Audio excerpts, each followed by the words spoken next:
Ce premier épisode, c'est pour tracer mon parcours, mais surtout pour ceux qui viennent de me découvrir après l'annonce de Billy, je vais me présenter un peu à vous. Pour les ultras, qui me connaissent déjà depuis un bon moment, je pense que ce sera que des putains de bons souvenirs.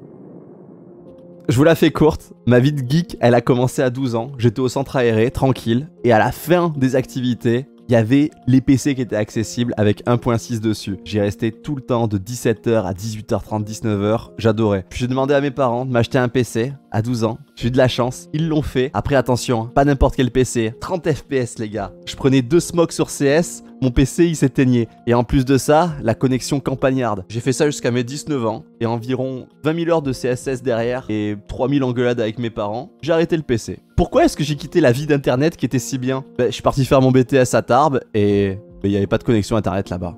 La campagne.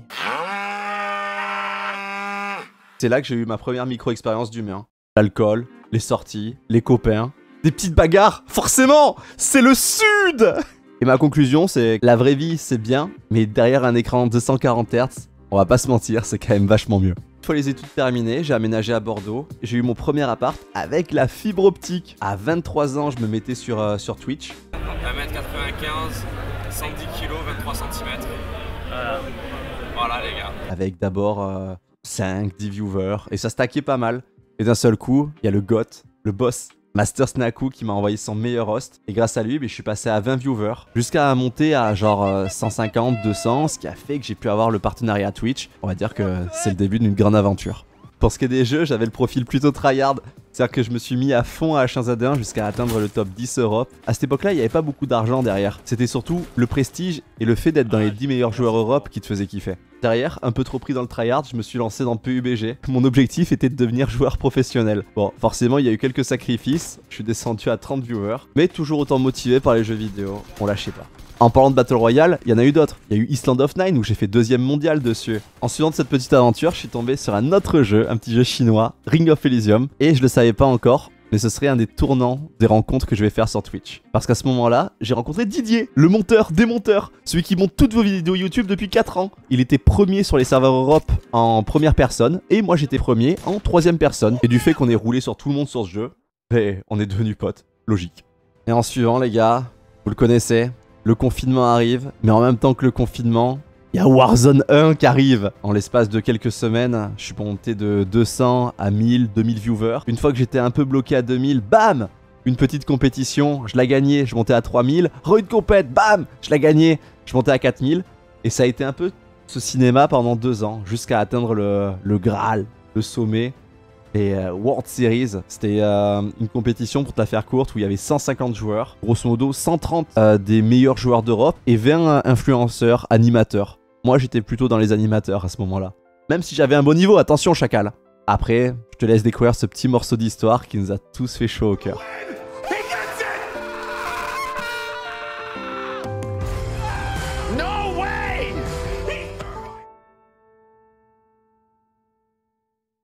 Et je pense que c'est à ce moment-là que ma plus belle personnalité, vous l'avez retrouvée. Ego H1. À force d'être dans le top 10 Europe, de me retrouver des fois top 1 mondial, d'autant dominer la scène à ce moment-là sur Warzone, ça booste l'ego, ça booste la motivation, ça booste absolument tout. Ce qui fait que vous aviez des fois des spectacles un peu surprenants. Que j'étais déjà le meilleur sur H1Z1, j'étais dans les meilleurs sur PUBG, j'étais le meilleur sur Ring of Elysium, j'étais premier sur Island of Nine.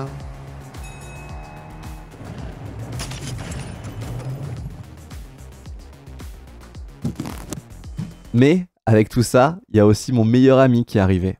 Et ouais, je vous l'ai pas encore présenté, mais Uber Eats. Il m'a accompagné main dans la main pendant 2 ans. Ce qui fait que, les gars, je suis monté à 120 kilos avec lui. Genre, quand j'étais plus jeune, je m'étais dit, putain, ça doit être incroyable. Le midi, tu te fais le repas McDo. Le soir, un petit KFC. Le lendemain, un kebab. Le surlendemain, une pizza. Je sais pas pourquoi, je n'y pensais pas du tout. Mais un seul instant à la santé. Mais tout a une fin. Et à ma 590e commande, ce chiffre est tristement réel. Entre 2 bouchées de burger, je me suis dit, vas-y, avec tout l'argent que je crame dans Uber Eats, autant prendre un chef cuisinier. Et puis après tout, les gars, après avoir gagné les 100K des WSOW, et maintenant que j'étais un riche saoudien, je pouvais me le permettre. C'est donc là que j'ai pu m'offrir les services de cet immense chef cuisinier aux cheveux verts et à la perruche sur l'épaule, dénommé Cyril. Et de là, pour perdre du poids, les gars, c'était plutôt simple. Hein. Vu qu'il cuisine avec son connard d'oiseau sur les épaules et qu'il chiffre dans la moitié des plats, ça m'a causé je sais combien d'intox alimentaires et de chiasse. Le poids, il est parti tout seul. Aucun secret. Juste de la fiente d'oiseau. Et puis un jour, j'ai décidé de créer mon tournoi Warzone de A à Z, avec mes propres règles, mes propres invités, auxquels j'ai envoyé une invitation à chacun un par un. Le cash prize d'où il venait de ma poche, j'étais trop investi.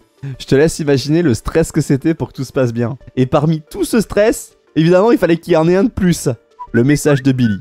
Est-ce que tu te rends compte de la dose de stress en plus? Là, à ce moment-là, vous demandez sûrement quand est-ce qu'on va commencer à parler du projet et de parler boxe. Mais je suis obligé de vous mettre cette mise en contexte. Parce que sinon, vous êtes pas dans ma peau. Vous savez pas tout ce qui s'est passé. J'étais dans mon canapé. Et là, d'un seul coup, je reçois ce message. Yo, chaud mon frérot. J'espère que tu vas bien et que les choses se passent pour toi. Mon frérot, je voulais t'envoyer un petit vocal. J'organise un gros événement sur Twitch en fin d'année. Et voilà, ce sera en décembre 2024. Ce sera l'U-Arena. Il y aura pas probablement 35-40 000 personnes sur place pour nous regarder. On faisait le tour un peu des profils qui pourraient être sympas pour combattre. Ah oui, parce que je t'ai pas encore parlé de l'événement, c'est un gala de boxe entre youtubeurs. Le but, c'est de faire kiffer les gens, de se faire kiffer nous dépasser un peu dans nos objectifs. Et je pensais à toi pour un combat poids lourd. Et tu serais potentiellement contre Brox. N'hésite pas à me dire ce qu'il en est, si ça t'intéresse pas du tout. Et moi, je serais content en tout cas que tu participes. Tu aurais peut-être certainement 10 kilos à perdre d'ici la fin de l'année.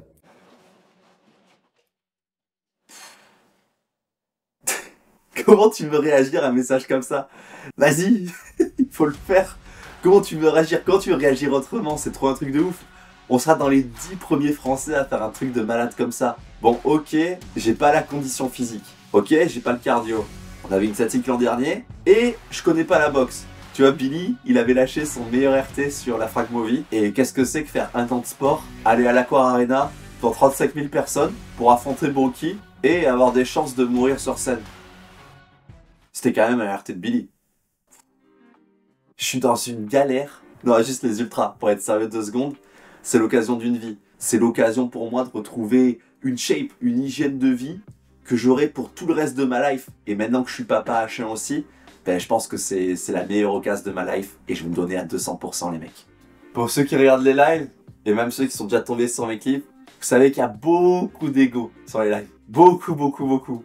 Et ça, c'est une des personnalités. Je dis pas que je suis schizophrène, mais je dis que en off, j'ai une personnalité un peu plus calme, un peu plus tranquille.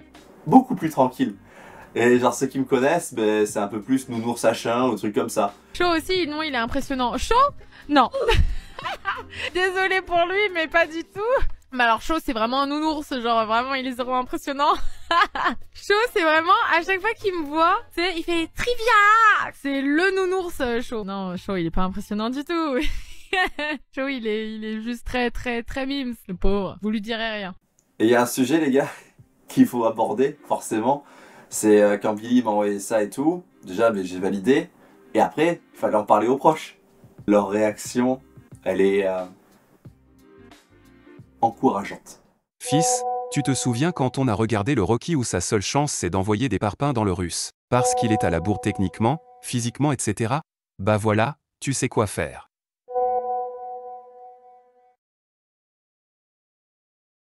Oh bah génial ça, tu me diras s'il y a un site de paris sportif, histoire que je me fasse une petite cote à 46. Hein.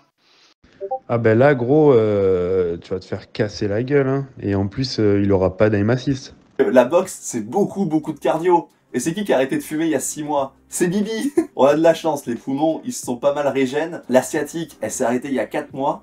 Et en plus de ça, le 23 février, les mecs, je me suis pris full tosma de muscu. Et 5 jours après, Billy qui m'envoie le vocal. Oh les gars, les astres ils sont alignés. On va se foutre sur la gueule. Et en parlant de se foutre sur la gueule, je m'entraîne avec un mec, un tueur. Tout Montpellier le connaît, il s'est frappé et il s'est tué je crois. Bref, je te le présente.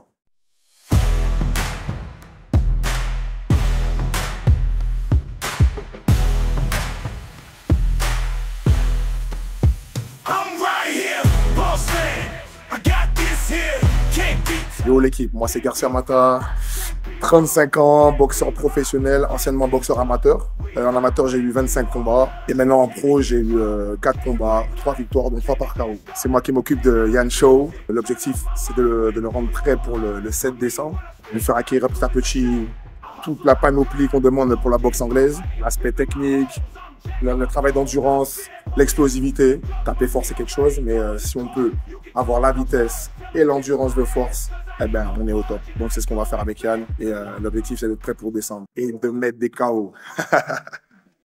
Yo les gars, bon, vous avez vu le projet. On va faire de la boxe. Je vous montre directement celui avec qui je passe le plus de temps en ce moment. Le Matar, un monstre, un tueur. Et il y a Didier qui est là pour vous filmer toute la vidéo. Moi juste je vous explique comment ça va se passer. Là vous allez voir typiquement une séance de boxe. Comment elle se passe pour moi et comment est-ce que ça a changé mon quotidien. Tout simplement. Allez, je vous dis à toutes, regardez la souffrance.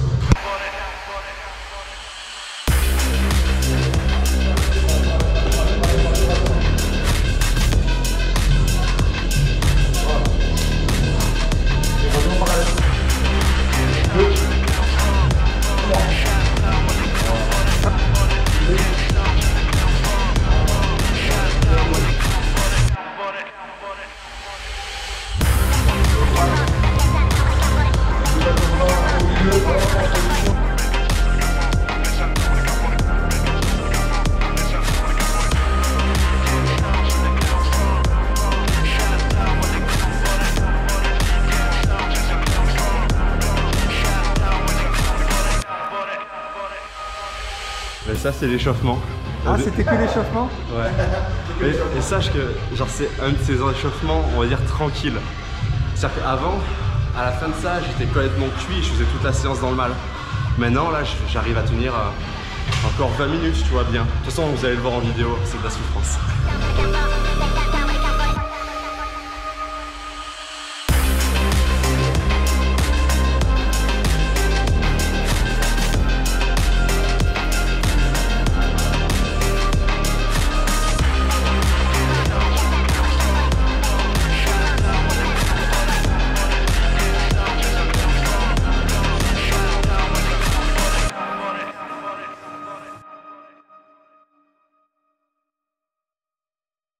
Jump up.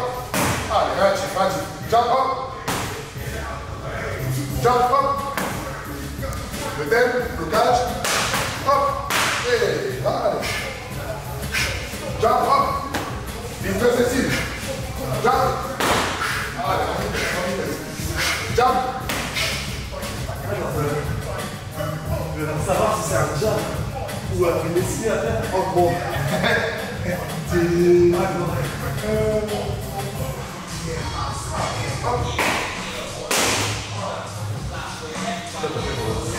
Bien sûr, toujours. C'est parti.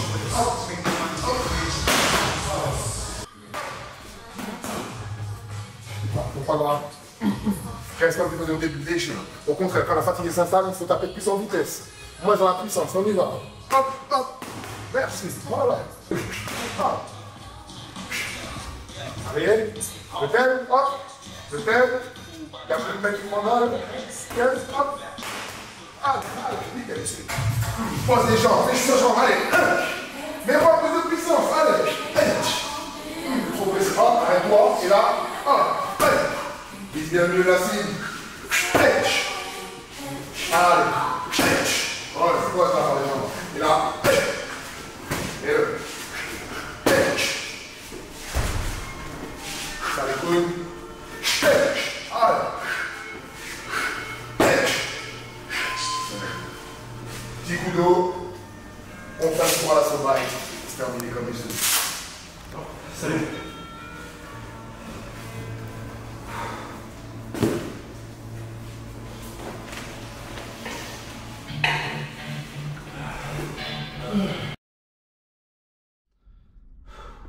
Bon, j'espère que cette petite séance avec moi vous a fait kiffer. En tout cas, vous voyez ce que c'est les entraînements que je vis maintenant depuis un mois, 3 fois par semaine. C'est vachement solitaire pour le moment parce que je peux même pas vous en parler. Au stade d'aujourd'hui, je sais même pas si je peux vous dire que j'ai un combat en fin d'année. Mais en tout cas, je me donne à fond, je me donne toutes les chances que ça se passe bien, de réussir. J'apprécie le sport, je le découvre, c'est de l'art. En tout cas, j'espère que vous allez me soutenir, j'espère que vous kiffez. Si c'est le cas, mettez un max de pouces bleus. Commentez, je lirai tout parce que c'est pour une fois qu'on fait une sorte de vlog qui est complètement passionnant, mais allez-y. Yo l'équipe. Bon, là on se retrouve à mon premier rendez-vous dont je vous ai pas parlé. C'est la fameuse fois où je suis parti à Paris. Je vais vous montrer un peu ce qui est en train de se passer. Là on voit Prime qui fait son premier entraînement avec le coach. Il commence déjà à me menacer. Là, c'est en train de s'entraîner fort. Déjà avec la légende Brahim Asloum. Moi, qu'est-ce que j'ai fait ici aujourd'hui? La petite séance de photos à la cool. Là, je dois foutre les gants. Mais pareil, faire une séance de tapage avec Brahim. Et déplacement. Là. Et là, on a bousillé. Oh, il est là, les gars, le meilleur. T'as vu, gros? Je me suis pas fait chier niveau matos, j'ai ramené le téléphone. T'as bien raison, mec. Bousille, confiant. Très confiant. Pressé de t'entraîner? T'as fait la séance photo ou pas encore? Je l'ai pas encore faite, là j'y vais. Mais moi je pensais vraiment que je t'aurais mis une petite branlée, tu vois. Quoi? En vrai, qu'on mette les gants et que je t'en mette une, quoi. Vas-y, on fait ça maintenant. Parce que toi, tu parles beaucoup derrière ton ordi là, ouais, t'insultes tout le monde, mais là en vrai, tu vois, je mérite très bien de te prendre une petite fessée là. Ok, les gars, on va régler un truc. Je vais aussi rencontrer, enfin, on se connaît déjà tous, les autres participants et le légendaire Brahim Asloum, mais aussi John Dovey, avec qui on va échanger quelques coups. Il va tâter mon niveau, il va voir comment je me débrouille. Ce qui m'a marqué à ce moment-là, c'est que tout le monde était en super bon esprit. On était tous à la cool, aucune rivalité, quoi que ce soit. Juste, en fait, on avait tous l'envie de progresser tous ensemble. Déjà, j'ai l'impression. Tout ce qu'on va vivre en général au fur et à mesure de cette année, Billy, c'est une chance incroyable que tu nous offres. Un énorme merci, mec, pour ce qu'on a vécu là, déjà à Paris quand on s'est vu, quand on s'est retrouvés à Cannes là tous ensemble, pour ce qu'on va vivre cette année. Je vais pas te mentir, c'est énormément de souffrance. Je sais pas si tu le verras, je sais pas si tu verras cette vidéo, mais en tout cas, je t'envoie plein d'amour. Merci beaucoup. On termine ce premier épisode là-dessus. On se retrouve pour le deuxième épisode à Cannes, les gars. Et vous allez voir, ça a bombardé. Je vous fais des bisous, c'était chaud. Peace. On est la Cannes, on est des tueurs. On est la Cannes, on est des